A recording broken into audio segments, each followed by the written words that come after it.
Sir एक बार के लिए तो मैं टूट गई थी कि क्योंकि एक माँ का जो सपोर्ट होता है वो बहुत इम्पोर्टेंट होता है एक लड़की के लिए, हाँ जी। मेंटली और हर तरह से। लेकिन फिर मेरे पापा ने मुझे संभाला कि तेरे को कल को जाकर पूरे ज़िले को संभालना है। अच्छा। अगर तू अभी से इस तरह से टूट जाएगी तो फिर कल लोगों के दुख कैसे दूर करेगी। आप देख रहे हैं राजस्थान आप निवाज। मैं आपका मित्र विनोद गोस्वामी। हमें आज श्री गंगानगर जिले के ताखरावाली गांव से आरएस 2018 में चयनित हुई मैम गायत्री जी से बात करेंगे। उनसे जानेंगे सफलता के राज। और एक गरीब परिवार से बिलोंग करती है गायत्री जी। सबसे पहले मैम आपको राजस्थान आप निवाज पूरी टीम की तरफ से हार्दिक बधाई एवं शुभकामनाएं। बहुत बहुत धन्यवाद सर। मैम जब आपका रिजल्ट आया तो सबसे पहले आपकी क्या प्रतिक्रिया रही और सबसे पहले आपको किसने बताया, किसको बताया आपने? सर जैसे ही रिजल्ट आया तो रैंक क्योंकि काफ़ी डाउन थी मेरी। अच्छा। तो एक बार के लिए मैं घबरा गई थी कि अच्छा। सिलेक्शन होगा या नहीं। अच्छा। लेकिन जैसे ही फिर गुरुजी का फ़ोन आया, प्रवीण भाटिया जी का, हाँ जी। तो उन्होंने कहा कि आपका सिलेक्शन हो रहा है, आप चिंता न करें। और उसके बाद में फिर मैं नॉर्मल हो गई थी कि ठीक है सिलेक्शन हो रहा है मेरा एक बार के लिए। मैम आप एक छोटे से गांव से बिलोंग करते हो, बहुत ही एक अच्छी सफलता की। इस सफलता का श्रेय आप सबसे ज़्यादा किसको देना चाहते हैं? सर सबसे पहले मैं ईश्वर को धन्यवाद देना चाहूँगी। और उसके बाद मेरे माता पिता हैं, मेरा पूरा परिवार है, गुरुजी श्री प्रवीण भाटिया हैं। और इसके अलावा मेरे सभी दोस्त जिनकी दुआएं मेरे साथ रही हैं और जो भी गुरुजन और मेरे परिवारजन जिनका आशीर्वाद मेरे सर पे रहा है, उन सबको मैं इसका श्रेय देना चाहूँगी। मैम आप अपने बारे में बताएं और प्रारंभिक शिक्षा कहाँ से प्राप्त की और उसके बाद की शिक्षा आपका कैसा रहा, थोड़ा उसके बारे में बताइए। जी सर मैंने शुरू से ही पढ़ाई अपने गांव से ही की है, गांव के अच्छा। सरकारी स्कूल से ही की है। अच्छा मैम। उसके बाद में मैंने 11th-12th गोलवाला के प्राइवेट स्कूल से की है। और मेरी बीए राधाकृष्ण कॉलेज श्री गंगानगर से हुई है। और उसके बाद मैं तैयारी करने के लिए सूरतगढ़ भाटिया आश्रम चली गई थी और वहीं जाकर मैंने आगे की स्टडी करी, तैयारी की थी। मैम आप आरएस की तैयारी के दौरान कितने घंटा स्टडी किया करते थे कि आपको इस सफलता को प्राप्त होगी? सर इसके लिए कोई पर्टिकुलर टाइम टेबल तो मैंने नहीं बनाया, लेकिन मेरा था कि जितना मैं इसको दे सकूँ अपना टाइम उतना मैंने देने का प्रयास किया था। और हमारे आश्रम में एक शपथ दिलाते हैं कि कम से कम 8 घंटे आप अवश्य पढ़ें पूरे दिन में। अच्छा मैम। तो 8 घंटे से अधिक ही हमने कोशिश की हमेशा पढ़ने की। आरएस भर्ती एक प्रक्रिया, एक लंबी प्रक्रिया है, मानो एक 5 वर्षीय योजना है। इसके तहत मैम आपको अंतराल में कोई मोटिवेट कहाँ से प्राप्त हुआ? एक 5 वर्ष का अंतराल होता है, इसमें आरएस की परीक्षा में आदमी टूट भी जाता है। ये मोटिवेट आपको कहाँ से प्राप्त हुआ? सर भाटिया आश्रम से निरंतर हमें प्रेरणा मिलती थी कि 5 वर्ष योजना है, लेकिन फिर भी हमें इसमें अपना लगातार प्रयास करते रहना चाहिए। हमें बीच में जो मोटिवेशन को टूटने नहीं देना है। तो सर खुद आकर हमें मोटिवेट करते थे क्लास में और उन्हीं से हमें लगातार प्रेरणा मिलती थी। और घर परिवार से भी हमें लगातार भाई या पापा से हमें प्रेरणा मिलती थी मुझे लगातार। मैम आरएस की परीक्षा की तैयारी आपने कब शुरू की? सर मेरी बीए कंप्लीट हुई थी 2017 में, उसके बाद से मैंने कंटिन्यू इसकी तैयारी शुरू की थी। मैम आरएस की परीक्षा कभी ऐसा लगा हुआ आपको परीक्षा तैयारी करते हुए दबाव, तनाव, घर की परिस्थितियाँ ऐसी आई हो कि मैं आरएस की तैयारी छोड़ दूँ, कोई प्राइवेट जॉब कर लूँ ताकि घर की कंडीशन अच्छी हो? ऐसा हो तो हमारे दर्शकों को बताएं। सर मेरे साथ ऐसा कभी नहीं हुआ। मैं भाग्यशाली मानती हूँ खुद को, क्योंकि मेरे पापा और भाई इन्होंने हमेशा ये कहा है कि हमें एक ये कि जो तेरा सपना है वो तू पूरा कर, इसमें टाइम लगता है तो कोई दिक्कत नहीं, तो उसमें अपना टाइम देती रहे। और जब तुझे लगे कि हाँ अब मेरा सपना पूरा हो गया और उसमें जो भी तू जॉब मिले वो तू पूरी अपनी लगन से निभाना उस जॉब को। और कभी मुझे इस बात का दबाव नहीं मिला कभी घर से या कहीं और से भी कि तुझे नौकरी लगना है जल्दी लग, चाहे जो भी लग। उन्होंने कहा कि जो तेरा सपना है वो तू पूरा कर। जी। आरएस परीक्षा का पड़ाव बहुत एक कठिन पड़ाव माना जाता है। इसको 3 पड़ाव पार करने पड़ते हैं, प्री, मेंस, इंटरव्यू। लाखों विद्यार्थियों के सपने पूरे नहीं होते आरएस में। आपने पहली बार ये सपना पूरा कर दिखाया है। आप क्या मूल मंत्र रहा है? सर लगन, मेहनत, अनुशासन और निरंतरता इसके जो मूल मंत्र है वो मैं मानती हूँ। आरएस आप लग चुके हो, आरएस ऑफिसर के पद के ग्रहण के दौरान आपकी प्राथमिकता क्या रहेगी मैम? सर रैंक के अनुसार मुझे जो भी पोस्ट मिलती है मैं पूरी लगन से उसको निभाने का प्रयास करूँगी। अच्छा मैम, आपका हमने सुना है कि आपकी माँ का साया भी पिछले 12 महीने पहले चुक चुका। इसके बाद आपके कैसा महसूस हुआ कि आपको कभी ऐसा नहीं हुआ कि अब मेरी माँ उतना नहीं रही है, तैयारी मैंने छोड़ देनी चाहिए? सर एक बार के लिए तो मैं टूट गई थी कि क्योंकि एक माँ का जो सपोर्ट होता है वो बहुत इम्पोर्टेंट होता है एक लड़की के लिए, मेंटली और हर तरह से। लेकिन फिर मेरे पापा ने मुझे संभाला कि तेरे को कल को जाकर पूरे ज़िले को संभालना है। अगर तू अभी से इस तरह से टूट जाएगी तो फिर कल लोगों के दुख कैसे दूर करेगी।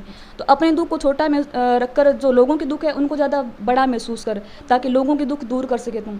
तो पापा ने मुझे उस टाइम संभाला और उसके बाद मैं थोड़ा नॉर्मल हो गई थी कि ठीक है, मुझे अब आगे दूसरों के बारे में सोचना चाहिए, खुद के बारे में इतना नहीं सोचना चाहिए। मैम आजकल के देखते हैं युवा हो या लड़कियां भी हो, सोशल मीडिया में बहुत ज़्यादा जुड़ी होती है, व्हाट्सएप, फेसबुक। आपने इसको कैसे मोनेटाइज किया, कैसे अपने आप को दूर रखा या आप इससे नज़दीकियाँ बनाए रखी? सर सोशल मीडिया में व्हाट्सएप ही यूज़ करते हैं, क्योंकि उसमें जो हमारा ग्रुप है भाटिया आश्रम का, उसके डेली जो शेड्यूल आता था या फिर जो रैंकिंग वगैरह का जो रिजल्ट उस पर आता था। उसके अलावा मैंने कोई सोशल मीडिया यूज़ नहीं किया है, तो उसको बस एक हमारे पढ़ाई का जरिया मानकर ही हमने यूज़ किया है उसको।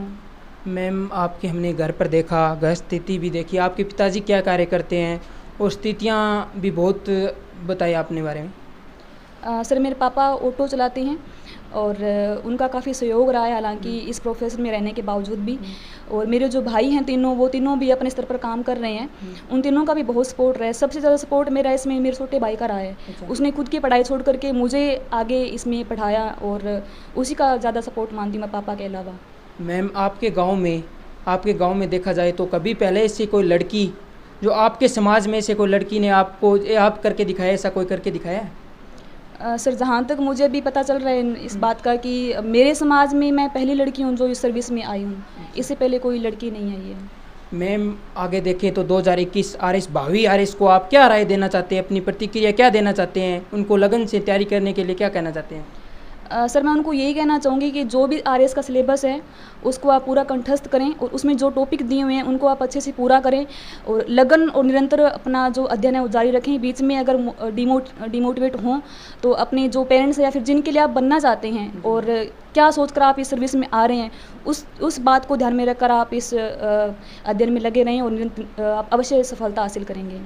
मैम आप लड़की, एक औरत हो, एक महिला हो, महिलाओं पर आजकल लगभग अत्याचार बहुत हो रहे हैं, दुष्कर्म मानो ऐसे बहुत ज़्यादा हो रहे हैं, बहुत ज़्यादा राजस्थान में घटनाएं घट रही है, आए दिन एक हम घटना सुनते आ रहे हैं। इसके बारे में आपका क्या कहना है और अच्छा सा महिलाओं को संदेश भी दें? सर क्योंकि जो हमारे समाज की जो सोच है, पुरुष सत्तात्मक सोच, वो कहीं ना कहीं इसके लिए मैं जिम्मेदार मानती हूँ। अगर पुरुष महिला दोनों बराबरी की सोच हमारे समाज में विकसित हो जाए तो ये शायद ये इस तरह के जो अपराध हो रहे हैं वो नहीं होंगे। दूसरा, जो महिलाओं संबंधित जो सुरक्षा के लिए जो प्रयास किए जाने चाहिए वो भी हमें और अधिक करने चाहिए। इसके लिए हमें सरकार को तो आगे आना ही चाहिए, साथ ही आम नागरिक को भी आगे आकर महिलाओं के लिए जो भी हम उनको सुरक्षा के गुर सिखा सकते हैं वो सब सिखाने चाहिए। और इसके अलावा जो उनके लिए कानून बने हुए हैं उनकी जानकारी भी हर महिला को होनी चाहिए, ताकि अगर उनके साथ कुछ हो तो कम से कम उन कानून का सहारा लेकर अपने लिए जो न्याय है उनकी मांग कर सकें। मैम हर ऑफिसर एक पहले जो तैयारी कर जाता है बहुत कठिन परिश्रम करता है और बाद में जाने के बाद अपनी पद ग्रहण करता है तो राजनीतिक दबाव में आ जाता है, राजनीतिक दबाव में आने काम करता है, तो उसके बारे में आपका क्या कहना है? क्या कभी आप राजनीतिक दबाव समझोगे? सर अगर दबाव दो तरह का होता है, पॉजिटिव और नेगेटिव। अगर पॉजिटिव दबाव है तो कोई बात नहीं, वो जनता के लिए होता है, उसको आप सहज स्वीकार करें, उसके लिए काम भी करें। लेकिन अगर नेगेटिव दबाव होता है तो उसको आप मना भी कर सकते हैं। और इसके लिए हमें सरकार ने जो सिविल सेवकों को उनकी दी हैं ताकि वो किसी तरह के दबाव में ना कर सिर्फ अपनी जिम्मेदारियों को पूरा करें। और सबसे ज़रूरी इसमें होता है कि विधि जो है उसकी सबसे बड़ी महत्ता होती है, उसके आगे किसी का कोई दबाव या किसी तरह का कोई भी चीज़ जो है वो नहीं रखती मायने। मैम आप हमारे चैनल के माध्यम से आपको युवा बहुत ज़्यादा देखेंगे, तो कितने घंटे स्टडी करने का उनको आप संदेश देना चाहते हैं? सर मैं यही कहूँगी कि जितना आप अपना टाइम देश को स्टडी में कम से कम उतना देने का प्रयास करें। जैसे कि अगर किसी का होता है कि वो 8 घंटे में अपना पूरा कवर कर लेता है, अच्छे से पढ़ लेता है, उससे ज़्यादा नहीं पढ़ सकता। लेकिन कोई होता है कि वो 18 घंटे भी पढ़ाई कर सकता है। तो जितना आप पढ़ना चाहें पढ़ें, लेकिन लगन से पढ़ें। ये नहीं हो कि बुक सामने पढ़ी और आपका ध्यान कहीं और ही है।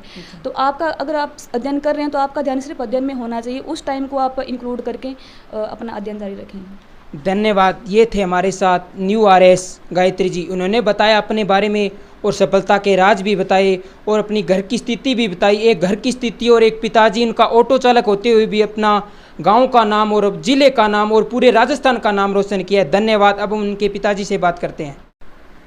अब हमने गायत्री जी से बात की, न्यू आरएस अधिकारी गायत्री जी। अब उनके पिताजी से बात करते हैं, सूजाराम जी नायक से, जो एक ऑटो चालक है। सर सबसे पहले आपको हमारे चैनल के माध्यम से आपकी बेटी आरएस में लगी, उनको और से बधाई हो। बधाई जी, बधाई, खूब बधाई आपको, चैनल वालों को खूब बधाई। सर आप एक ग्रामीण क्षेत्र से आते हैं और एक ऑटो चालक है, आपको ऐसी प्रेरणा कहाँ से मिली कि मैं मेरी बेटी को पढ़ाऊँ और एक आने वाले समय में मेरा नाम रोशन करें? ये तो मास्टर जो पहले पढ़ाना लग रहे नहीं गांव में, अच्छा। वहाँ प्रेरणा दी भी पढ़ाओ थे लड़के थारे मन नाले कुछ बहुत इनाम हासिल करना रही, ठेठू इनाम हासिल करना लग रही है। ठेठू मतलब 8वीं 10वीं 12वीं तक बढ़िया पढ़ाई है, ठेठू नींव मतलब मजबूत ही। ताऊ जी बात कर लें, अभी लड़कियां ने लगभग 10-15 साल की हो जाए तो थारे समाज में लगभग शादी कर दे है और पढ़ाई क्षेत्रों बहुत ज़्यादा दूर रखा है, तो आप इन स्थितियों गुजरिया समाज वाला थाने कुछ भी कहो को नहीं भी थाने लड़की की शादी कर देनी चाहिए या पढ़ानी नहीं चाहिए? बिल्कुल कहो, दृढ़ निश्चय को रखियो कि बढ़िया दृढ़ निश्चय रखियो भैया, कहो तो समाज आर तो कहो समाज मारो बहुत गिरेडो है। हाँ। नायक समाज लगभग गिरेडो है। अच्छा। फिर भी कोशिश जारी रखी लड़की को आपको मनोबल हो उनसो कि मैं भी सारो लगायो। अच्छा। ये करके नाको लगायो बढ़िया। आपने ऑटो चालक हो, एक ज़्यादा कुछ इनकम न मत माने, ऐसी परिस्थितियों में आपने कैसा सामना किया? सामना तो मुश्किलों करना पड़ो, अपन सहयोग करो, परिवार को सहयोग बहुत ज़्यादा रहो। अच्छा। कि माड़ मोटो मतलब धार्मिक विचारा में ज़्यादा इन कारण बढ़िया नाको लाग गयो।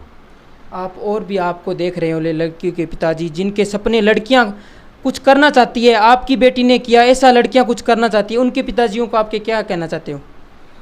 मैं तो वही कहना चाहूँ बढ़िया लड़कियां ना पढ़ाओ, लड़कियां लड़का में कोई भेदभाव ना रखो, भेदभाव कई प्रकार को नहीं रहना चीज़ है, और लड़कियां ज़रूर पढ़ाओ, लड़कियां ना गाण दो, कोशिश करो, बिल्कुल कामयाब होगी। धन्यवाद। ये थे हमारे साथ न्यू आरएस अधिकारी गायत्री जी और उनके पिताजी, इनसे हमने बातचीत की और उनसे जाना कि लड़कियों और लड़कों में भेदभाव नहीं रखना चाहिए। और आप भी देख रहे हो तो आपकी लड़की अब घर पर है तो आप भी अपनी लड़की को स्कूल या कॉलेज में भेजो ताकि वो भी आरएस अधिकारी बने। धन्यवाद, हमारे चैनल में बने रहे।